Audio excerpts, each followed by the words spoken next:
संसद के उच्च सदन राज्यसभा के लिए चुनाव होने जा रहा है। सभी राजनीतिक दल चुनावी गणित लगाकर अपनी संभावनाएं तलाश रहे हैं। राज्यसभा की कुल 57 सीटों पर चुनाव हो रहा है। 10 जून को वोटिंग होगी। सवाल है कि क्या आप राज्यसभा की पूरी चुनावी प्रक्रिया समझते हैं? क्या आप जानते हैं कि चुनाव कैसे होता है, मतदान कैसे होता है? आइए इस पूरी प्रक्रिया को समझते हैं। इससे पहले कि हम चुनावी प्रक्रिया को विस्तार से समझें, जरूरी है कि हम राज्यसभा को समझ लें। राज्यसभा में कुल सदस्यों की संख्या 250 होती है।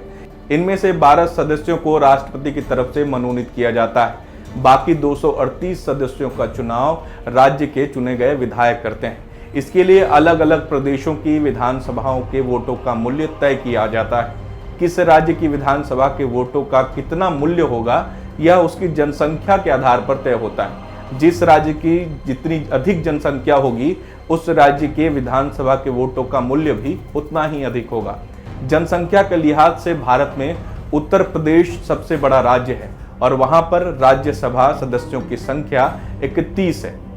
राज्यसभा सदस्यों का चुनाव अलग अलग प्रदेशों से चुने गए विधायक करते हैं। विधायक एक समय में एक ही उम्मीदवार को वोट कर सकते हैं। हालांकि वोट ट्रांसफर किया जा सकता है। अगर जिस विधायक को वोट डाला गया है वो पहले ही जीत चुका है, तो ऐसे में वोट दूसरी वरीयता प्राप्त उम्मीदवार को ट्रांसफर हो सकता है। वहीं दूसरी सूरत है कि किसी उम्मीदवार को इतने कम वोट मिले हैं कि उसके जीतने की उम्मीद ना हो। इसके लिए विधायक उम्मीदवारों के नाम के आगे प्राथमिकता के आधार पर 1 से 4 तक का नंबर लिख देते हैं। अब वोटिंग फॉर्मूला समझ लीजिए। पहली प्राथमिकता वाले वोटों का भी एक नंबर तय होता है। एक उम्मीदवार को जीत के लिए कितने वोट चाहिए, ये पहले से कुल विधायकों की संख्या और कुल राज्यसभा सीटों पर होने वाले चुनाव के गणित से तय होता है। यहाँ जिस फॉर्मूले का इस्तेमाल होता है उसे राज्य के कुल विधायकों की संख्या को राज्यसभा सीटों पर होने वाले चुनाव के नंबर में 1 जोड़कर भाग दे दिया जाता है। पहली वरीयता वाला वोट जोड़कर जो नंबर सामने आता है वह जीत के लिए जरूरी अंक हो जाता है। इसे समझने के लिए उत्तर प्रदेश के उदाहरण से समझते हैं। यहाँ विधायकों की कुल संख्या 403 है।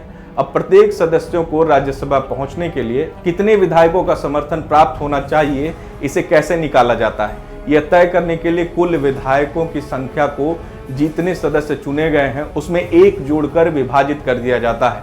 यहाँ इस बार 10 राज्यसभा सदस्यों का चयन होना है।